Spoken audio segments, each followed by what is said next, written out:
Last series, I don't know, the day was just endless, you know, we were rehearsing lines, and I was going, God, this day, are the hands of the clock moving?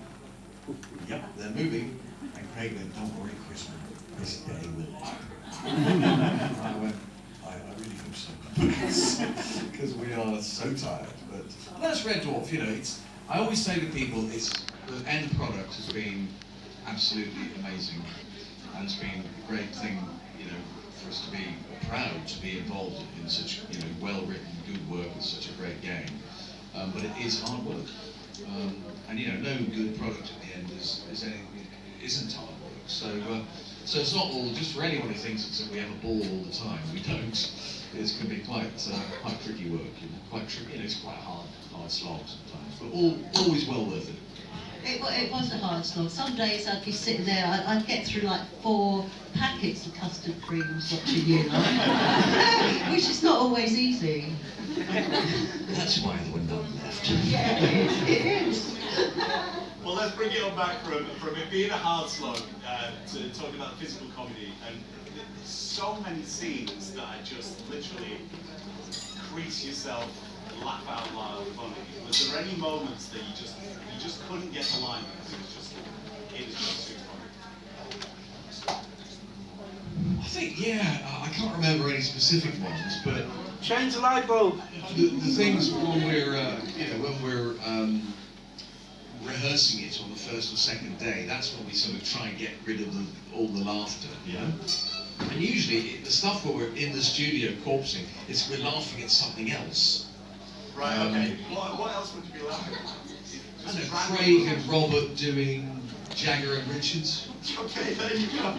You know, just I don't know, they were just sort of, you get a little bit mad, you know, stir crazy, and they'll start doing some voices, you know, or Danny will be on his phone, you know, and you know, we'll be running the lines, and Danny was, you know, it's the cat's line, there's that pause in the scene, and Danny will go, is it my line? And Craig would go, Danny, we've done this so many times, you know, and then I would sort of go, and Craig Robert was going, yes, I do, Mr. Katzer, I think you're down to say something now. You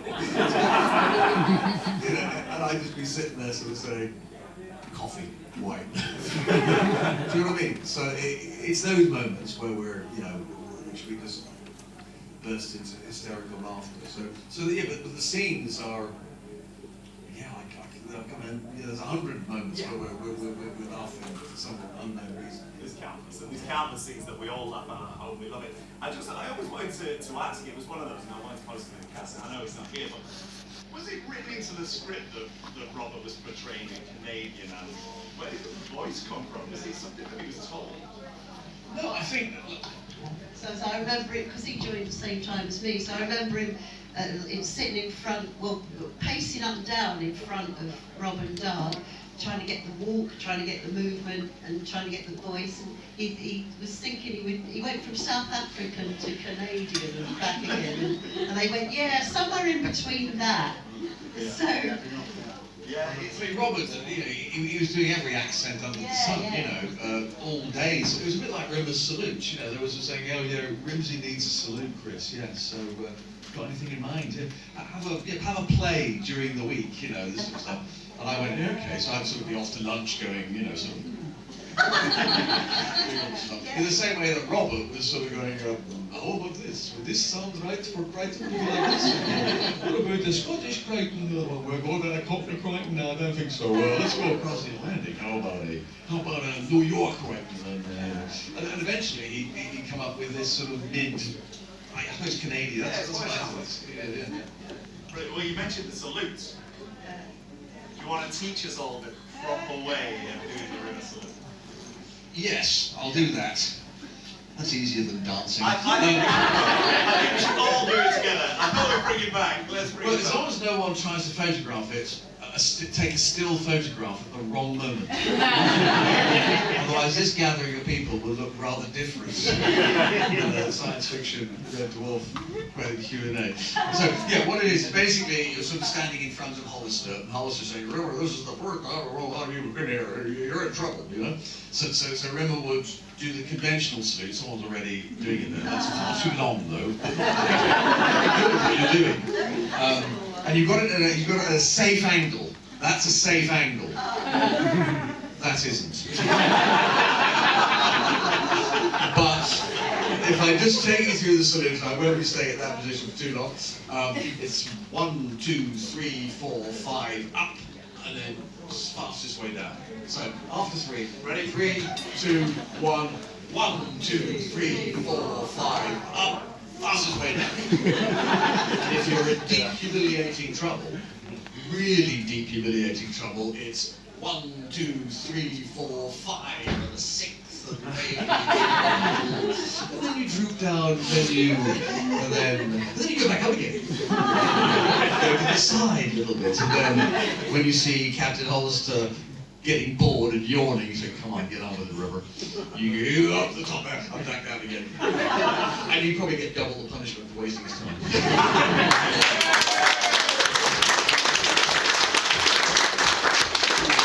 You've all been a part of something truly historic that I'm sure none of you will ever forget. Now, have we got any further questions, guys? Oh, you see, now we've opened up the floodgates. Yes, good sir.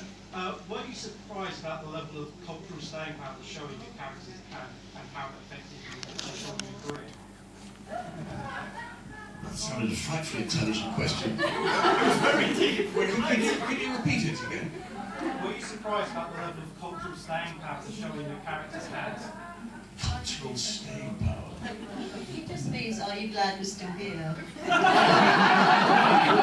after more than one season. Yes. Next question. Look, back in those days, in the 1980s, you could do a show, a series, and they would give it a second chance. If there was no audience appreciation index or no big numbers watching it, which usually there wasn't on BBC Two anyway, they would give you a sort of second series anyway, just to see if it kind of worked out. Whereas these days, they kind of would say, right, they're not getting the numbers, stick them on at 4 o'clock in the morning, kind of thing, you know. But fortunately, we got a second crack, and I was, by the second and third series, I was actually very positively surprised that we were getting incredible audiences and, you know, incredible traction. And this was all before, obviously, you know, the digital age, so we didn't really know. We had, you know, it was old-fashioned techniques, you know, which told us that the show was successful. We just knew by the audiences in the studio that by series 3 we were kind of flying. We also knew by letters we get from people in prison written in green crayon. And in my case, marriage proposals. Is that serious? From people in prison. Oh my lord. Wasn't a lot of competition. That's amazing. That's amazing. You know you made it, guys. Yeah. Yeah, love it. What a wonderful question. Well done, well done. That's so eloquently beautiful. We are going to shoot to Tony as you before. We're going to come over this side of the house. Hi, what's your name? Hi, Claire. Hi. Do you still have Mr. Flibble?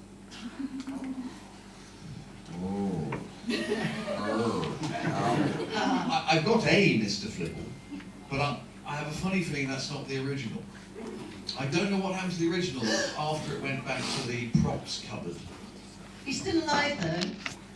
Oh, we go. Yes. Flibbs is not quite as cross as he was, but still. Mellow quite Mr. cross. Flibble. So I don't know. Yeah, I have my Flibble, my own Flibble, that I've come to terms with, you know. But the original is still probably beating his head against a wooden wall in a cupboard somewhere. When he was confiscated from me by the props person back in 1990-ish. But there are many Flibbles out there. We all know that. We've seen them. So in spirit, Flibble is well with us. And lots of brilliant homemade Mr. Flibbles, aren't there? Some fantastic ones. If anybody that's just walking in doesn't know that it's a Red Dwarf panel, we're just talking about Flibbles right now. Well done, amazing question. Thank you so much. Yes, at the back. Basically, have you ever actually tried a triple egg and chutney sandwich, and do you always carry a pen? Part one, no. But not the sandwich that Lister would have been given by the famous props department again, for it is a prop, helped out by the catering department. But just by the time we got to, you know, it got to be, you know, you can help yourself to it now, folks, if you want to. It didn't look that appetising. Part two.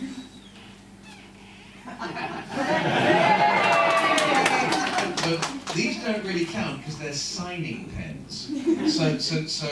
But I'm sure somewhere, did I? It's got to be a notebook. I normally do carry it, of course, but that's when I'm on a platform with trains in the area. So I thought I had my Apollo pen with me, but I've got it in the car. So, but I've got these. These count, don't they? They count, right? They count. Yes, good sir, at the back. Was there much moaning going on by the cast in the episode where everyone was dressed up like Crichton? Great question. Yes. A lot of moaning, and a lot of people at the end of the day walking around, Bobby, you should get twice the money, sir. Because I'll tell you what, wearing those masks, no thank you. But yeah, we had to do it for 2 days. And after the first day, it coincided with us filming back in Sunbury pumping house again, to get all those fantastic sort of steam engines and, you know, the sort of murky depths, as it were, or, you know, they could light it really well, all that sort of stuff. Yeah, I actually was quite ill. I think it was to do with a load of, you know, the glue, you know, the claustrophobia, the sort of dry ice. It was usually in winter we shoot the show, so the contrast and temperatures and stuff. So, but yeah, I mean, I just, all I remember is just the claustrophobia and the glue, and then like after about sort of 6 hours with it on, you just think, what? I hope this day will end like now. So no, Robert does that for if you're doing a 6-episode series, he's going to be doing that at least, you know, 20 times, you know, 20 days. So, you know, he's just an absolute trooper. How long did the process take? Well, they got it down to about, I think, an hour and a half, 2 hours by the time I did it. But back in the day when Robert was first having that applied back in the Shepperton days, I mean, he was in. I mean, the story is that back in Manchester, Craig, Danny and I were coming back from the nightclubs when Robert was going out to get made up. So, yeah, that was those sort of summer days, you know, back in, 4 or 5 in the morning, you know. That didn't happen that often, of course. I mean, I was in bed with a cup of cocoa at about 10:30, you know, usually. But, you know, you get led astray sometimes. Great question, wonderful. Oh, we've got a few more hands raised. Now we'll do something special. Yes. Leading on from what he asked, all the costumes, great costumes you've had to wear, what was be your favourite and what will be your least? Well, I think we know the answer to that one. Hattie. Yeah, I think probably my favourite and least favourite was a black polo leg jumper. Yes. And I wish I'd had that costume. But you know, had to put that on early in the day, then have the makeup put on afterwards, and then your hair curled. What a palaver. No, but do you know what? My favourite Rimmer costume, in fact, was probably the first. The fatigues that, you know, most people, you know, in Series 1, before the accident, and it was an accident. You know, and the sort of green of Series 3 and the blue of the later series, they're fine, you know, they're sort of good. Ace was quite an interesting costume to wear, but probably, yeah, the most uncomfortable, I think you know where I'm going with this, was the Demons in Demons and Angels. Because that was knocked up in the back shed quite quickly, and there was still a few pins sticking in there. I thought you brought that from home. Yes, there was part of me wanted to take it home with me.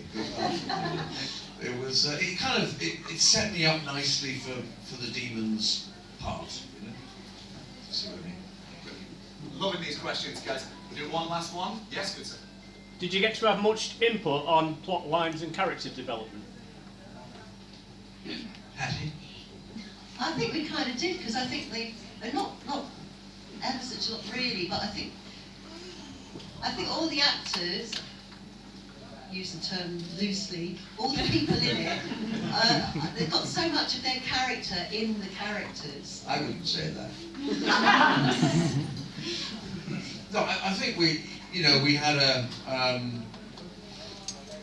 have to say, I think that from day one, it was written. Red Dwarf was written quite tightly. I think Rob and Grant knew.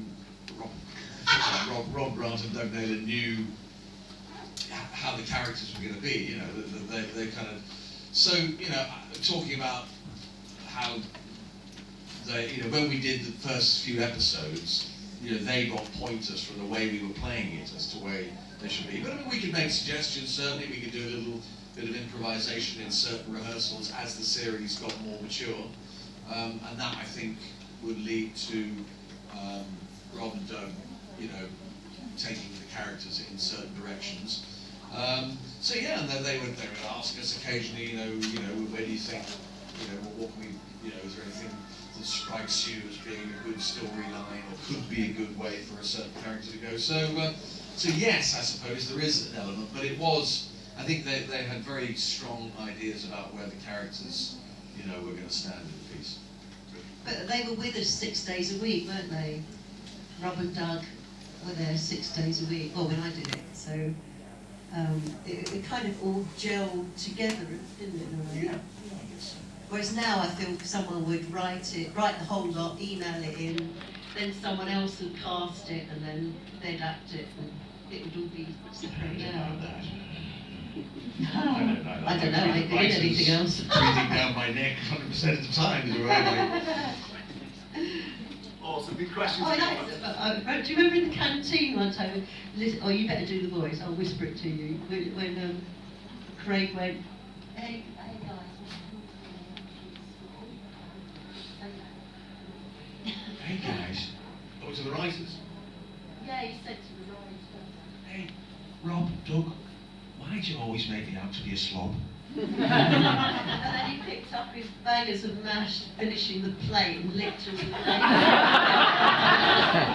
And then after that, they had that scene where he smashes his head, body swap, where he smashes his head down and mashed potatoes. So. Mr. Charles is not a slob, I can tell you that. Oh, I know what I'm going to say. He's here next Saturday night DJ. If you're in the area. When we were in Liverpool, Yeah. at the beginning of May, I for the first time got to go to a Craig gig at the after show party, and he was fat, he was rocking. Yeah. It was quite an easy job though, staying on there playing records all the time. Well, I could probably do that, but not in the same style. Although I did do a bit of dad dancing. The videos are available on YouTube now, guys. Which was great fun. I was fueled by one bottle of beer as well, so I went quite wild. Well, we'll close the panel off with a little game that we like to play, and I've not told Chris or Hattie this, but we're going to play a game called Never Have I Ever. Any of you played Never Have I Ever? Yeah. Okay, so I'm going to pass you guys a panel, and I'm going to pose you a little question. There you go. There you go, on the line. Now, I'm going to ask you a question. If you've never done it, all you have to do is hold up the red side, so everyone can see that you've never done it. However, if you have done it, you hold up the flip side, and we can elaborate a little bit more. Let's find out how deep we can go with Never Have I Ever. Right. Never have I ever used my celebrity to get me out of trouble. Did you expect it that way around, guys? Right, Hattie, tell us why. Well, when we went to Shepperton, I used to drive Craig every morning because he lived quite near to me. I used to pick him up on a roundabout. He used to come out of a phone box and then I'd drive round it. Anyway, so going back that night, I'd had a cold. I'd been sucking cough sweets all day. I had a cold, and it was the one where, oh my God, I forget the one where there was 2 listers. Oh, yeah. Where he walks across at the end, and it's what episode is that? That Hollywood. Is it? Yeah. And so I gave Craig and that actor, oh, I will remember his name. What was his name? In Polymorph. Yeah, the other lister. Anyway, I gave them both a lift back, and I thought I was still in the 60 mile an hour bit, but I was in the 40 mile an hour. And so this police car came and I like, pulled up in front and everything, and then they stopped, and one of them got out and one stayed by the car. One of them got out, looks in, and he goes, could you step out the car, madam? So then he goes, could you blow into this? And I said, I've just been sucking cough sweets, which I thought was relevant, but he just thought I was completely drunk. And so, and then the other one runs out from the thing. He goes, Holly! I went, oh, hello! And he goes, who you got in the car? And I said, Lister. He goes, Lister? He looks in the car and he goes, oh, and I said, there's another lister in the back. He went, 2 listers? And of course, the first policeman had no idea it wasn't a Red Dwarf fan. He was staring at him, thinking now he was drunk as well. And then, so the second policeman just said, oh, he goes, forget about it. If you can drive Red Dwarf, you can drive this old banger and just tuck the top of the car in. Quick, get going. Love that, love that. When you asked the question, by the way, the way you phrased it, it's like that thing like, do you know who I am? That's what I'm going to ask next. Yeah, no, I've never, so that's the never, but yeah, so I'm in a similar situation to Hattie, yeah, I have been, let's just say, facing authority, and they've recognised me, and I wasn't wearing a seatbelt, but banged me to rights here, you know, and they sort of said, you know what, are you that bloke? I went, who do you mean by that bloke? I was trying to almost deny. I'm happy to pay the fine. Yeah, let's pay this fine. He goes, you are, aren't you? You know, I go, yeah, what? You know, this is not a conversation about who I may be. You know, I want to pay. You know, I'm wrong. I should have had it. You see what I mean? So I haven't knowingly done the, you know. But you have, but not. But yeah, it has helped you occasionally. There's been a situation where people think, well, oh, it is him. We'll do you really want to sit in standard class as a place there's a seat up for you? All that stuff, so. That's so refreshing because the celebrities that I play this game with, literally everybody has said, you know who I am, apart from you two, which is really nice. Terrible. I've seen another celebrity while I've been in the hotel lobby drop his bags and goes, okay everyone, in the hall. And I've cringed so much, I thought my skin was turning inside out. Do you know what I mean? We divulge you. No. Absolutely not. I mean, because actually, in the years after that, he turned out to be not such a bad sort. No, I'm not going to say who it is. It's not fair. Okay. Never have I ever chatted with another celebrity, but had no idea who they were until afterwards. How long afterwards? Just someone said. Someone said, do you know who that was? Oh. Okay, good. All right, okay. How's he tell me about it? Who was it? This was at a Comic Con. It was at what's the place? Anyway, it doesn't matter. I'll think of it halfway through. Coventry, thank you. Coventry, and we was in the bar the night before, and it was about 6 of us. And they were talking about the new James Bond film, and I said, oh my God! I said, oh, I love the baddie, he's so gorgeous, isn't he gorgeous? I love him, oh, the one with the red eyes, oh my God. And they went, Hattie, you've been talking to him all evening. And it was Mads Mikkelsen. That's a good one. Yeah, but it's because he was in, I think a lot, do you, darling? I think a lot of celebrities sometimes come to these events and they look quite scruffy. I have to say, I think some look quite Thank you. Never have I ever watched Love Island.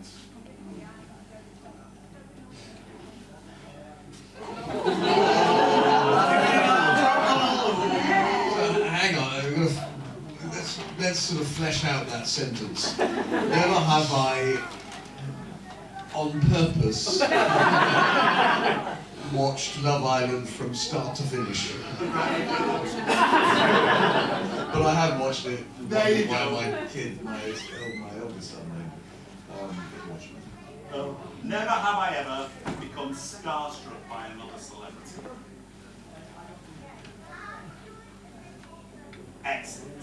Here's the ones. Right, let's dive in. Let's find out what's finished. Who? Well, that was Mads Mikkelsen once I realised I was Don't talk to me, don't look at me. And Steve Buscemi I met once. Oh, he's a poker. Yeah, he was in a club. Oh, actually, I go to clubs a lot. Oh, I won. And another one, I went to a place, I was just about to leave, and these blokes came in and ungallantly walked straight through, except for one bloke in a peak cap looking a bit scruffy who stepped back, and I went, oh, thanks very much. And then it was David Beckham at the height of his thing. Oh, wow. And then I just shouted, my friend had gone out, and I shouted to her, I'm just going back in! And I thought, I've got to ask him a question. So he disappeared, and I thought, oh no, where's he gone? Of course he'd gone to the gents. So when he came out again, I went, do you really send a private jet to get jellied eels from Essex? How about his answer? And he said, yeah, I do, yeah. And I said, oh, because I know that jellied eel shop, my aunt lives near there. And he went, oh, great. I said, that's all I wanted to know, and then I let him alone. I'll tell you an absolute star. Obviously he was about to say I love Red Dwarf, but it was too late, I thought. So now we found out Strangely, about... but mine was a footballer as well. Oh, okay. Sir Bobby Charlton. That was just a legend. That was I was doing a corporate thing, hosting a corporate thing for NatWest, and the theme was Great Achievers, and Sir Bobby Charlton was the special guest, and he was just such a fantastically humble, down to earth bloke. Obviously I'd seen him, back in the day watching Manchester United in England on television, and he just an amazing footballer, and it was just amazing to be standing on stage with you, introducing him. So yeah. Well, you didn't have to stalk him outside the men's room like that. No, I didn't have to stalk him. No, it was a very humbling experience. I love it. Now, as we're about to round everything out before we do something special for you guys, England are playing in the Euros tonight. They are whittled down to the quarter-finals against Switzerland. And from a sporting great team, I want to ask Chris if we can channel another sporting-esque legend. What advice would Gordon Britas give to the England squad? Yeah, I would say start playing football. Instead of I can't remember what game it was, but I counted 28 passes along the back four, back five if you include, what's his name, Pickford. So yeah, I would say play football from the off, score a few goals, then when you get to about the 70th minute, start falling back a bit, yeah? But don't score a goal and then do nothing for the rest of the game. I think most people in the country think that. Brilliant!